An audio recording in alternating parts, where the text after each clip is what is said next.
Welcome back to the deep dive. If you're listening to this, you're probably just exhausted by the whole modern diet landscape. Utterly. It's a mess. It is. It's this constant, conflicting stream of advice.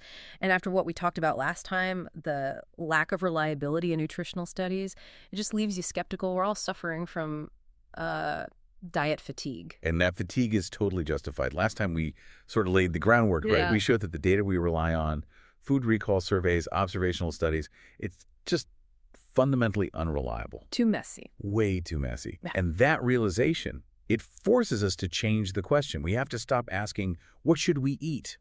Because that's philosophy. And start asking what? What can humans eat? That's a question of hard science. And that is our mission today. We're skipping the influencers, we're skipping the guidelines, we are moving right past opinions and diving straight into measurable facts. We're talking biochemistry and the history literally written in our bones. We're going to establish the 4 non-negotiable constraints that define the human diet. Think of it like getting the blueprint for the engine before you even think about what color to paint the car. A perfect analogy. So let's start with the first absolute physical limit, constraint number 1, the protein ceiling. Okay, a protein ceiling. Let's unpack that because protein is, universally seen as the good guy, the building block of life. It is. So why would something so essential also be toxic? It all comes down to the chemistry. Yeah. When your body metabolizes protein, it generates a byproduct. Ammonia. Exactly, ammonia, Yeah. which is highly neurotoxic. It's really bad for your brain. Right. So your liver has this sophisticated system, the urea cycle, to convert that ammonia into urea. Which you can then just get rid of safely. Right. But, and this is the whole point, every human liver has a finite capacity for that process. It can get overwhelmed. It can get overwhelmed. Yeah. If you push beyond, say, 35, maybe 40% of your total daily calories from pure protein, your body just can't keep up. Ammonia builds up. And what does that feel like? It's called hyperammonemia. You get severe headaches, nausea, disorientation. And if you keep doing it, it's lethal. And this is where history really backs up the science. This isn't just theory. Arctic explorers, Vilhjalmur Stephenson comes to mind. He documented this. He called it rabbit starvation. That's right. They'd have tons of lean game like rabbits, but because there was no fat on them, they were effectively poisoning themselves with too much protein. They would literally starve to death with full stomachs. Oh, precisely. And the Inuit, they understood this instinctively. They didn't just hunt the biggest animals, they hunted the fattiest animals. They went for blubber, organs, marrow. And they'd throw the lean muscle to the dog. They would. So the implication here is massive. If our ancestors were eating a lot of animal foods, which we'll see later they had to be eating a lot of fat. It was a biochemical necessity to avoid protein poisoning. Fat wasn't a choice, it was a requirement. The math just doesn't work otherwise. It's not optional. Which brings us right to constraint 2, essential nutrients. We hear that word essential all the time. What does it actually mean in a biochemical sense? It means your body requires it to function, but can't make it on its own. You have to get it from your diet. So we have the 9 essential amino acids from protein. Correct. And we have essential fatty acids. You've heard of them, omega-3s like EPA and DHA, and omega-6s. Without them, you get deficiency diseases fast. But here's the kicker. The thing that just flies in the face of decades of dietary advice. Go on. There is no such thing as an essential carbohydrate. That is 100% non-controversial biochemistry. Your liver has a process called gluconeogenesis, literally making new sugar. So it can make all the glucose your brain and body needs. All of it. It can make it from protein. It can make it from the glycerol backbone of fats. You can live a perfectly healthy life without ever eating a single gram of carbohydrate. Now, that doesn't mean carbs are useless. They're quick energy. They feed gut bacteria. Of course. Yeah. But their non-essential status is a massive clue. It tells us the body is built to thrive without them in a way it absolutely cannot without protein and fat. It reveals a deep metabolic priority. Okay, so let's move from inside the body to the outside world. Constraint 3, the energy equation. This is just basic physics, right? It's just thermodynamics. Fat provides 9 calories per gram, carbs and protein 4. Which doesn't sound like a huge deal sitting in a supermarket, but if you're a Paleolithic human burning, 2,000, 3,000 calories a day just to survive? It's everything. Now do the math on density. A kilo of fatty animal meat gives you maybe 9,000 calories. And a kilo of wild tubers. Maybe 800.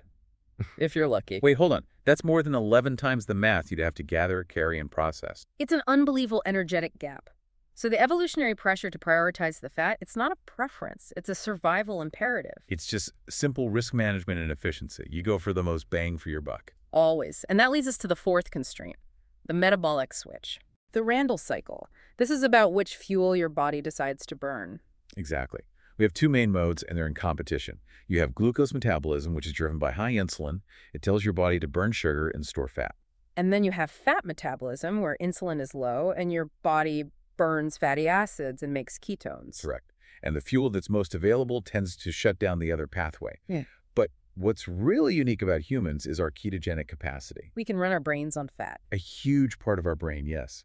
Up to 60 or 70% of its energy can come from ketones. And maintaining that metabolic machinery, the enzymes, the transporters, is incredibly expensive for the body. So natural selection wouldn't have kept it around Unless our ancestors used it all the time. It strongly implies that being in a state of fat metabolism was the default setting, punctuated by, periods of seasonal carb availability. Okay, so those four constraints, the protein ceiling, essential nutrients, energy logic, and the metabolic switch, they really narrow the field. They build the fence around the possibility space before we even look at a single fossil. So now let's look at the fossils. Let's look at history, because this is where we can bypass all the bias. Bones don't lie on a food survey. They absolutely do not. This is isotopic analysis. It's a hard science, not like a food recall survey, which can be off by, 20, even 50%. So what are you measuring? We measure stable isotopes that get incorporated into your bone collagen over your lifetime. It's a physical fact, measured with a mass spectrometer. And what does it tell you? Two key things. First is nitrogen-15. This tells you your trophic level, basically where you are on the food chain. The higher up you go, the more N15 concentrates. So a high value means you're an apex predator. A value of, say, 12 to 14 parts per thousand, yes. That's a top predator signature. The other one we look at is carbon-13, which tells us about the types of plants being eaten. So what does the hard data say about our ancestors? Well, let's go way back. Homo habilis, 2 to 3 million years ago. Their N15 values were already high, around 8 to 10. They were not herbivores.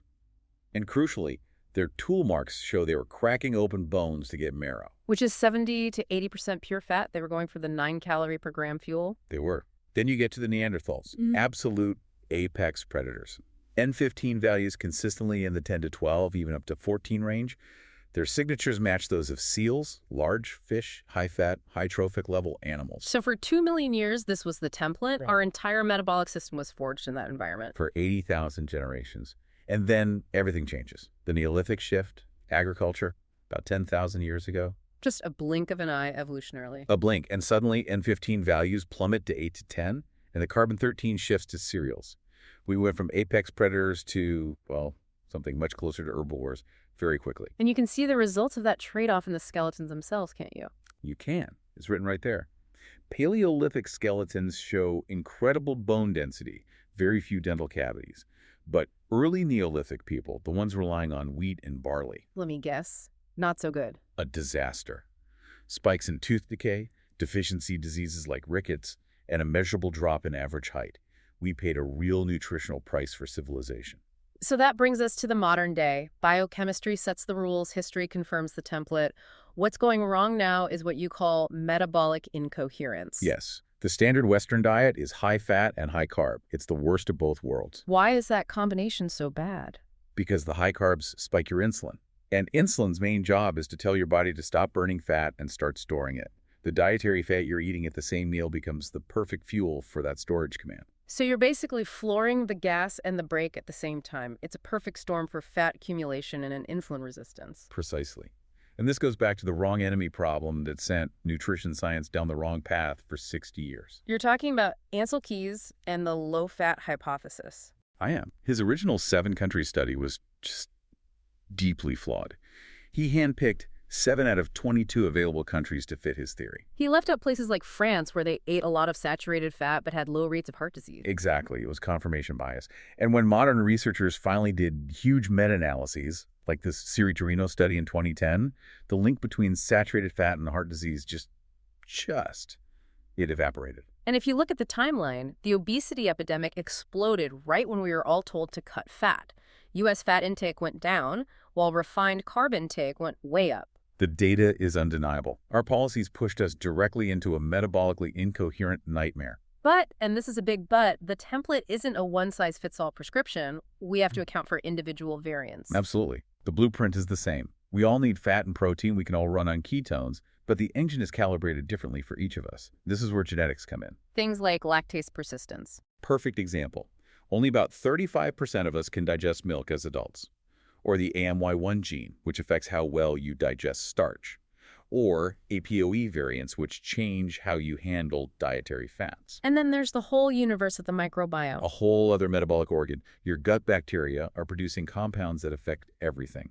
And if your microbiome is adapted to one fuel source, switching to another is going to be rough. Which is why so many people fail. They try a low-carb diet, feel terrible for a week, the so-called keto flu, and they quit. They quit right before their microbiome has a chance to remodel.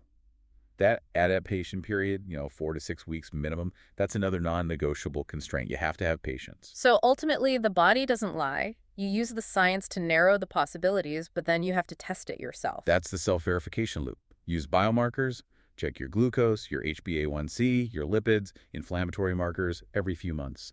Check the engine. But the primary guidance system is how you feel. Always. Stable energy, mental clarity, good digestion, good sleep. The optimal diet has to make you feel good, not just look good on a lab report. So to wrap this up, what we did today was establish those non-negotiable boundaries.